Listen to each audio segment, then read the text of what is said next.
So let's take an introduction part now. Some of the basics we are going to discuss. So first one is what is a torsion?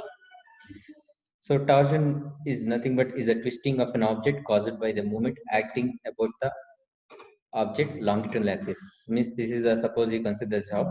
So this is the longitudinal axis.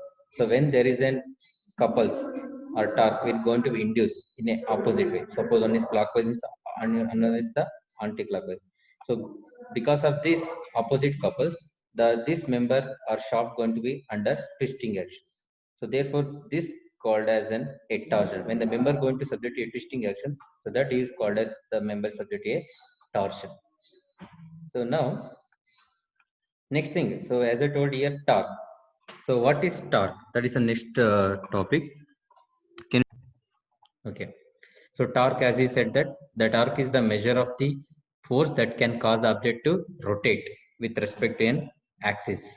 So for example, you can take here. So this is the point of rotation. I'm going to apply the force here. So therefore, what happened with respect to this point? So it is going to be rotate. So that means the amount of rotation, it depends upon this distance and also applied the magnetic force. So therefore, torque, how to calculate with respect to this means torque is nothing but this force into perpendicular distance with respect to the point of rotation, that is T is equal to F into D. So you take an example, suppose if it is a spanner, we're going to using this spanner, we're going to nut the tighten the or loosen the nut. So therefore, if you use by hand, it is not possible. Suppose if you use this type of spanner, it is very easy to do it. Why? Because here more the momentum going to be applied. Suppose if I apply more if increase the length of this spanner, so then what happened? The applied magnitude of the force will be increase or decrease. Increase or decrease. Taken one practical example. Suppose I'm going to draw 1 minute.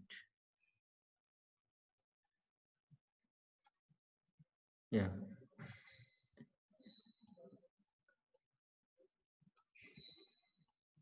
I will taken this is a door. Okay. So here usually hinges will fix at this end. Why the hinges will be there? Suppose if I apply the force to open this door, let us say here. Suppose if I apply the same force, if I apply the force on this point, hinges. So where will require the at which point you can easily open this door? Let us say this point 1 and this is point 2. On which point you will get easily open the door at point 1 or point 2 or hinge point or point 1. This handle. Suppose I'm going to apply the force at point 1 here and or one more time I'm going to apply the force at handle. So on which point you will easily open the door? Point 1 or point 2? Point 1. Point 1? Yes, sir. In this circular shape, now if you apply this force with respect to the rotation R, what happened? It tends to rotate the this shaft. So therefore, the couple going to be, because of couple going to be induced, it tends to rotate the object. Therefore, the torque is the measure of force that can be cause an object to rotate about an axis. So that is called a torque. So suppose you take a torque, there are two types member. One is called axis symmetric member, one is called non-axis symmetric member. I think you in the fifth module you have discussed axis symmetric member, correct? So what do you mean by axis symmetric member means? What is mean by axis symmetric member?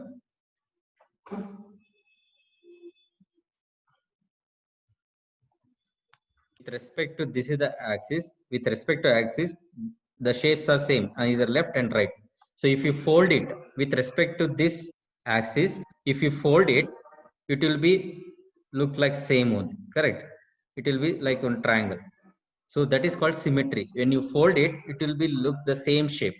It should be coincident. That is called axis symmetry. So usually circular this one shaft and all, it's axis symmetry. So if you consider the axis symmetry and non-axis symmetric body, so when your this torque going to be applied on the both the side, always in axis symmetry, it is equally, it is going to be take place rotation, twisting action. Whereas in case of non-symmetry, there is a non-symmetric action of twisting taking place. Therefore, some here some reason become wrapping. You can see that how twisting going to happens. You can observe both the figure how the twisting going to happens in the axis symmetry as well as non-axis symmetry. So that is the thing.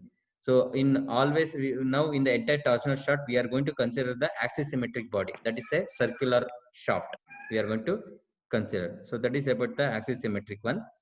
Now in a mom we are derive the torsion formula using this, like considering the one shaft you are fixed at the one end and free at the other end. So by for this we are going to apply the force here. So when you're going to apply the force, it is going to be twisting. So it is a fixed point, therefore this point will not going to move. Whereas when you're going to apply this torque here, so this point, suppose a, consider here point a and this is point a dash, the point a move to point a dash because of applied force torque. So therefore out, so what is the torque equation for this condition, that you are going to derive as this is a formula: T by J is equal to G theta by L is equal to tau by R. T by J is equal to G theta by L is equal to tau by R, where T is nothing but torque. Always it is in the unit of, S unit is Newton mm, and J is nothing but polar moment of inertia, that is mm to the power of 4. Then G is nothing but rigidity modulus, it is in terms of megapascal or Newton per meter square. Theta is nothing but angular twist, it is in a radian. L is nothing but length of the shaft, it is in mm. And where tau is nothing but shear stress, and R is nothing but radius of the shaft. So this is what you are derived the this equation. This is a very famous equation, this is known as torque equation. So can you tell me, so that's why here shear stress going to be induced, not any other surface. Okay, any other stresses, shear stress going to be induced. Next one is polar moment of inertia asked. So what is polar moment of inertia? Any other moment of inertia, nothing but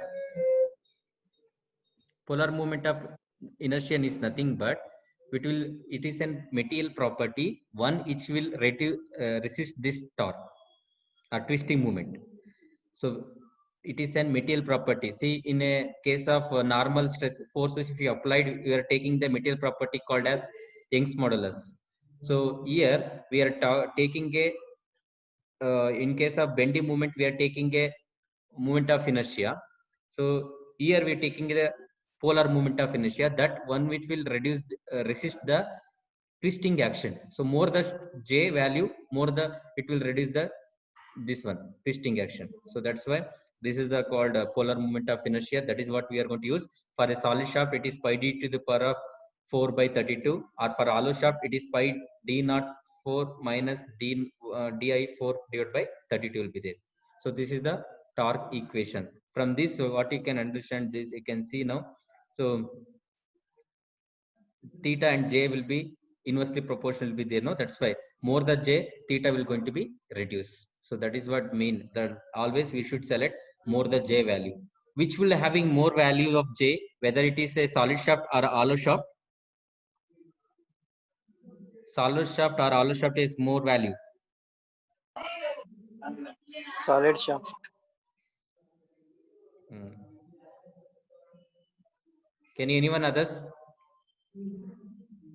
Next we are going to move to the next come to our topic with respect to the FEA, that is FEA formulation of torsion of shaft. So here FEA element formulation of shaft is same as that of 1D axial bar what we consider in the module number 2. It is same kind of problem with respect to the 1D only, but the thing is here area and Young's modulus are replaced by polar moment of inertia and rigidity modulus. A is replaced by J, and Young's modulus is replaced by rigidity modulus. And also axial displacement U is replaced by 5. So that is the difference compared to the bar. These are the terms going to be changes. That's all the difference. So therefore, using this, we are going to derive now what is the shape function for the shaft. Huh? ಇಲ್ಲಿ ಈಗ start ಅದು ಬೇರೆ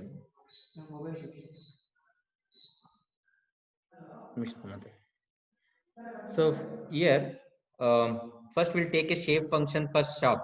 It is same how we derived for the 1D bar element. In the same case of shaft also we are deriving what may be the shape function comes for the shaft when subject to a pure torsion. So for that we consider the shaft within a FEA model. It is shaft also kind of bar only. Therefore, bar element means we are going to like a line we are going to use. So here node 1 and here node 2. So therefore at here for each node there are 2 degree of freedom. Like here torque is applied T1 anti-clockwise direction. Here at node 2 clockwise it is going to be applied. Both are anti-clockwise only they shown. And here the phi 1 and phi 2 are the angle of twist at node 1 and node 2.